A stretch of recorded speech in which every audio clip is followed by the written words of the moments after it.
Me da mucho gusto estar aquí en la Convención Nacional Bancaria. Les comento que hace un rato me encontré al licenciado Mancera caminando, a quien todos ustedes conocen, y me felicitó por ser mi primera convención bancaria como secretario. Me dijo que él llevaba más de 40 y la verdad es que no tuve el valor de decirle que era mi primera convención bancaria. También es la primera convención bancaria del subsecretario Mesmacher y los dos trabajamos en Hacienda más de 10 años. Concluimos los dos que seguro no nos invitaban porque estábamos encargados de los impuestos.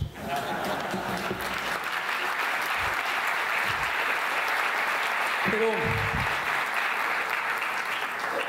hoy no estamos encargados de los impuestos y nos es un honor y estamos muy contentos de estar aquí, porque a lo largo de la historia de México la convención ha sido un encuentro trascendental.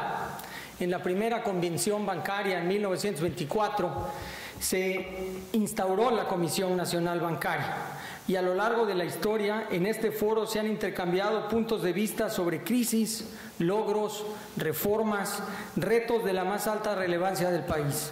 Me permito felicitar al ingeniero Marcos Martínez, a Luis Robles y a todos los otros presidentes de la ABM por mantener este foro vivo y relevante en todos los años y en este bello puerto de Acapulco.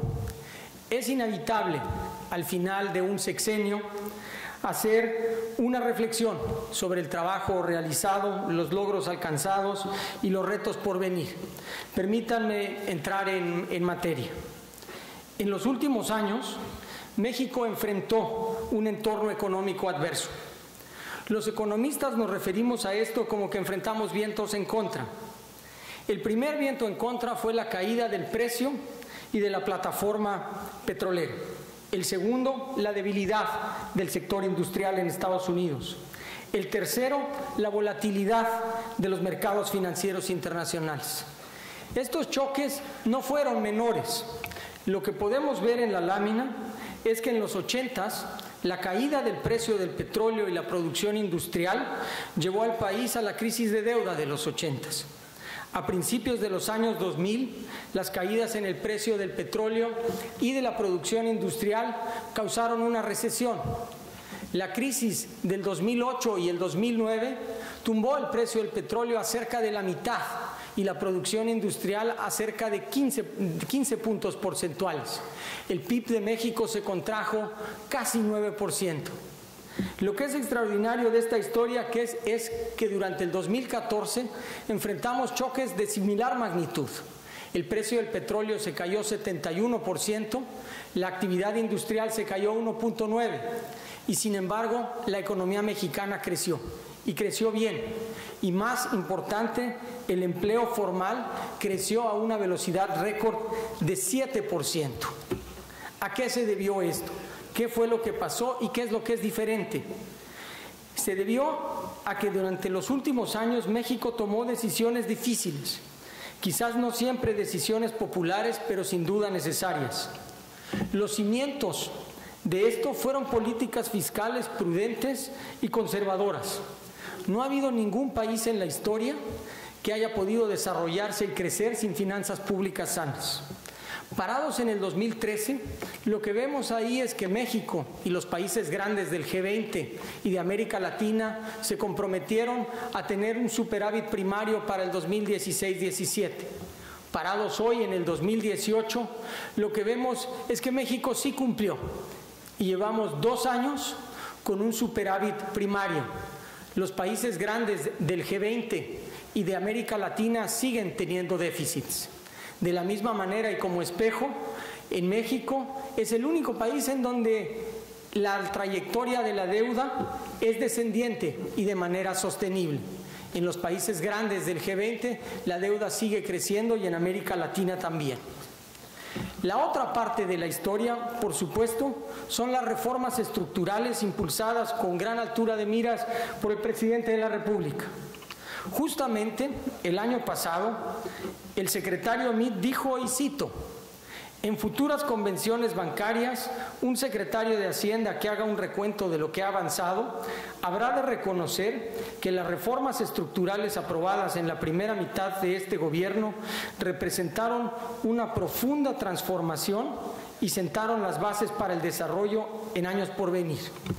Estoy seguro que todos los efectos de la reforma no han ocurrido, pero hoy podemos decir que ya no son promesas futuras y que tenemos resultados palpables y concretos. Permítanme enunciar algunos de ellos. La reforma energética al final de este año significará que se habrán comprometido 200,000 millones de dólares en inversión en México. Esa es una cantidad enorme, difícil de comprender. Es el doble de la deuda del sector público mexicano. La reforma de telecomunicaciones se ha traducido en una reducción en las tarifas de celulares de 43% y que se haya triplicado en la cobertura de banda ancha. La reforma fiscal ha quitado una vieja vulnerabilidad de las finanzas públicas mexicanas, su dependencia del petróleo, que pasó de 39% de los ingresos totales en el 2012 a 17%. La reforma educativa tiene un impacto generacional. Un cambio enorme es que 8 de cada 10 alumnos en educación superior es la primera generación en la historia de sus familias que va a la universidad. La reforma laboral, por supuesto, se ha traducido en una creación récord de empleos formales, 3.4 millones de trabajadores. Lo relevante de esto es que estos trabajadores están ahorrando para su pensión, tienen acceso a servicios de salud, tienen un seguro en caso de un accidente, pueden mandar a sus hijos a guarderías, etcétera. Sobre la ley de la reforma financiera, me gustaría elaborar un poco más. Esta reforma ha logrado, en este corto tiempo, tener un sector financiero que da más créditos. A las empresas ha aumentado casi 50%. Tener un sector financiero con menores tasas de interés, pese a que la tasa de referencia ha aumentado, lo que da una señal del aumento en la competencia. Tener un sector financiero más incluyente. Hoy tenemos 13 millones de adultos con acceso al sector financiero que antes no lo tenían. Un sector financiero más competitivo, que ha pasado en los rankings del Banco Mundial o del World Economic Forum de manera muy relevante. Un sector financiero bien capitalizado. Una banca de desarrollo que aumentó su cartera en casi 900,000 millones de pesos. Y recientemente, y como ya se comentó, la aprobación de la ley FinTech, que pone a México a la vanguardia a nivel internacional para que el sector financiero pueda adoptar las nuevas tecnologías. Al final de la historia, ¿qué se ha conseguido con todo esto? Pues que a México haya tenido un desempeño en su crecimiento muy bueno.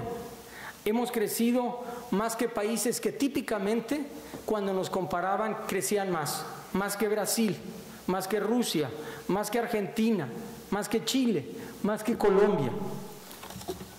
De hecho, si hacemos memoria a la última convención bancaria, la del año pasado, las cosas no pintaban tan bien. A estas alturas, el tipo de cambio estaba en 22 pesos por dólar, hoy está en 18. Las calificadoras nos tenían todas en perspectivas negativas. Incluso hubo pronunciamientos de que era inevitable que nos bajaran la calificación.